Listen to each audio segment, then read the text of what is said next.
Guys, welcome to AJS. In today's video, we will talk about Vedic astrology for better health. This again, guys, is a huge topic and cannot be covered in just one video. So we will be making a series of video on the same. So Vedic astrology is a powerful tool for finding our solution to our health problems. There is a separate branch in astrology called medical astrology. This branch deals native chart from health point of view. Indian Vedic astrology provides solution to simple physical problems to complex psychological problems of human beings through suitable money.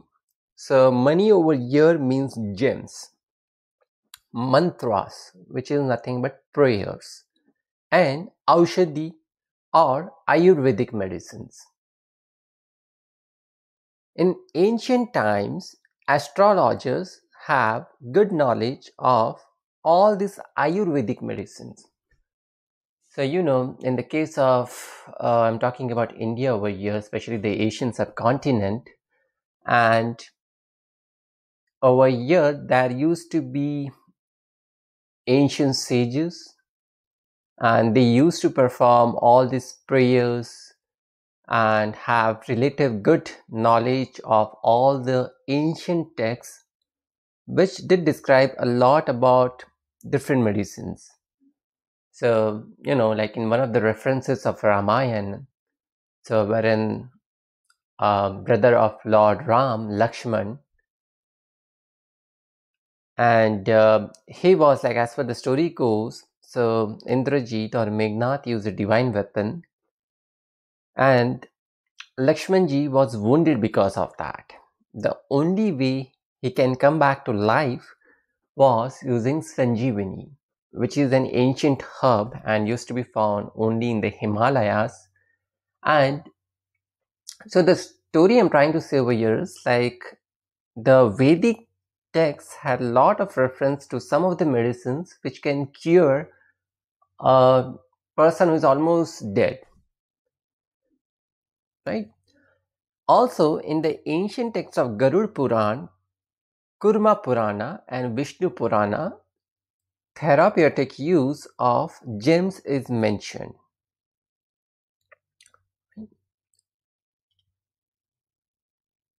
Let's discuss about the division of universe and the Rashis, which form this core astrology basic principles. According to Brihast Parashari Hora Shahatra, the whole universe is made of material called Narayan. Out of it, only 1/8 part is perceivable by us, and that is called as Vasudeva. The rest of Narayana cannot be perceived by ordinary mortals. Each one of us represents microform of Narayana. The entire zodiac is divided into 12 equal parts, each of 30 degrees. So it forms a 360 degree. And each such part is called as a Rashi or sign.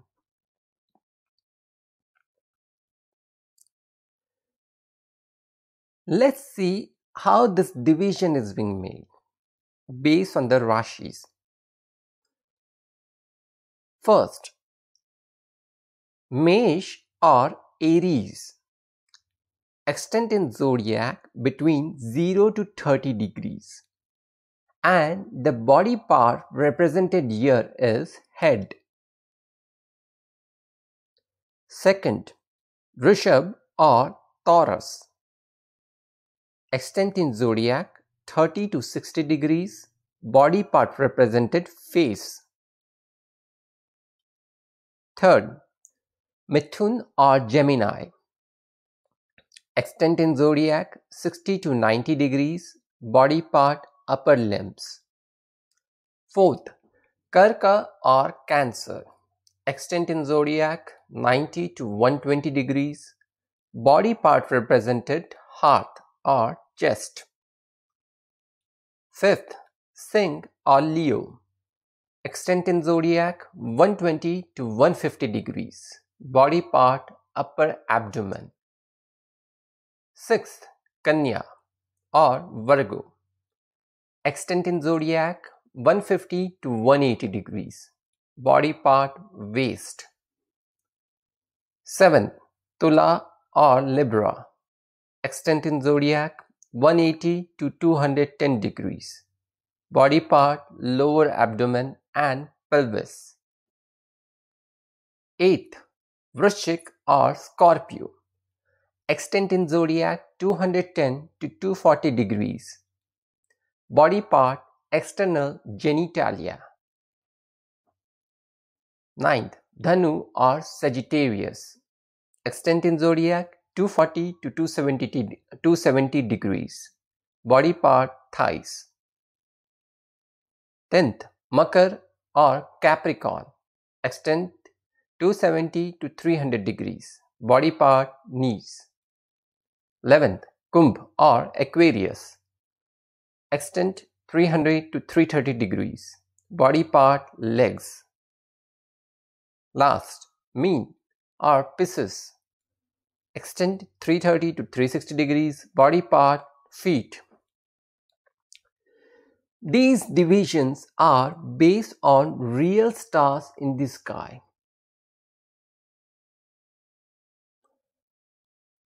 Let's talk about meaning of planet in Vedic astrology. Ascendant or Lagna is very important point in the chart and it shows you, that is, yourself. All the other planets show other people or circumstances that are influencing you. So, position of the 9 planets in their respective signs around the Lagna at the time of birth of a person constitutes a Rashi chart.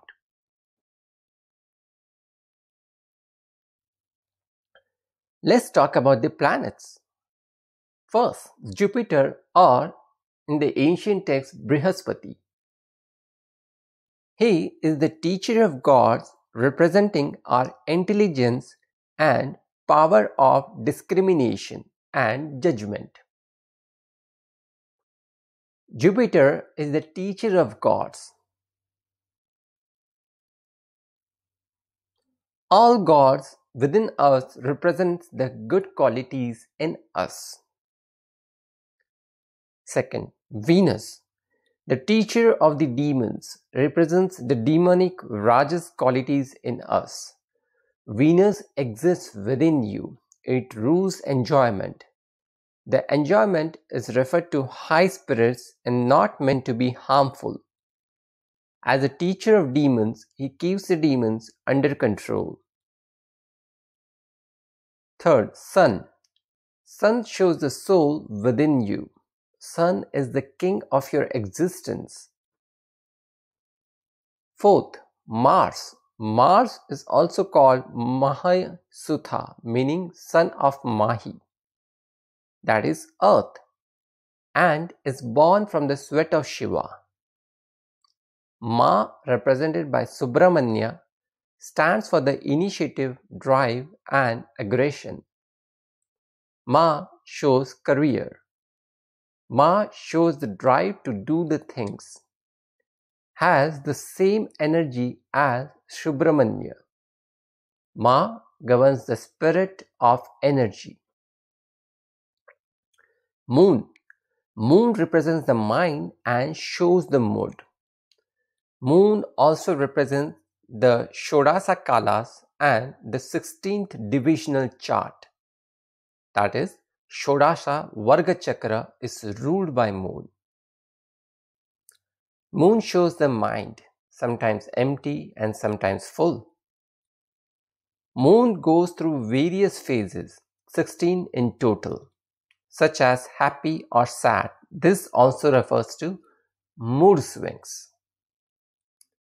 Mercury. Mercury governs the learning ability. He is the adopted son of Jupiter but born to Moon and Tara Devi, wife of Jupiter.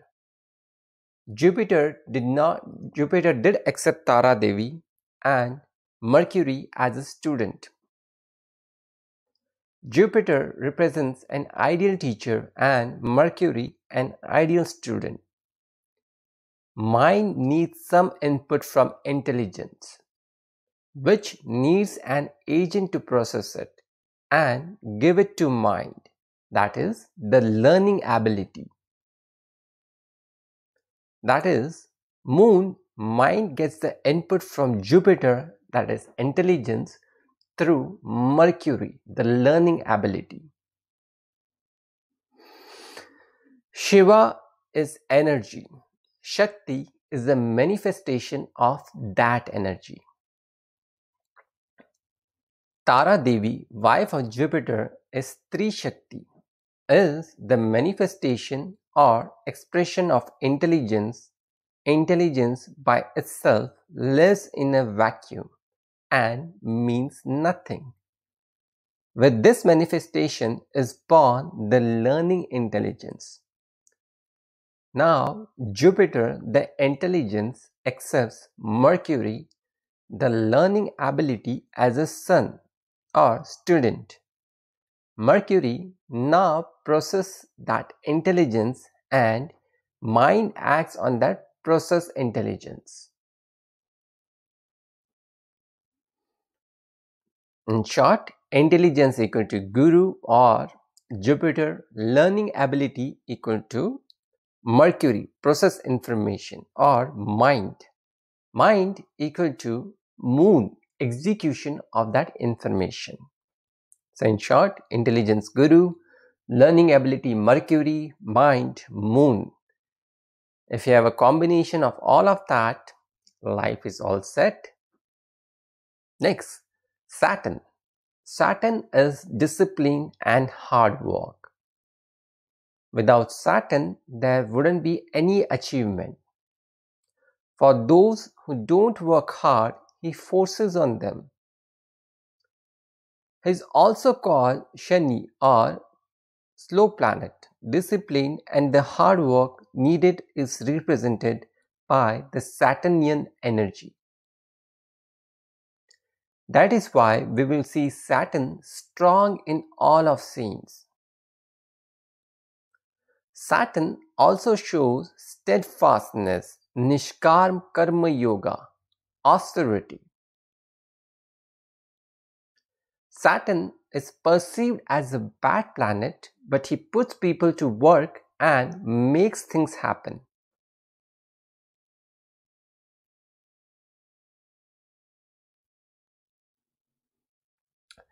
In Vedic astrology, there are so-called Varga Chakras or divisional charts that we create for a person in addition to Rashi chart. And in these charts, the ascendant changes in few minutes. According to the Maharshis, all the sages of the tradition back in India, the Rashi chart shows our physical existence and health, that is, physical manifestation, and each of the Varga Chakras represents specific areas of our lives. Example, education, career, marriage. For health related issues as seen from Shashtamash, that is D6, and Trim Samsha D30. As per Vedic astrology, each planet represents a certain part of the body. Example, Saturn for muscle, Mars for nerve marrow, Sun, bone, Mercury, skin. Venus, semen or reproductive organs. Moon, blood. Jupiter, fat. So friends, that's all for today. In the next part of the video, we will talk more in detail about what it means with each and every organ, how it is connected with the planets, and what are some of the remedies. Thanks for joining me. See you in the next video.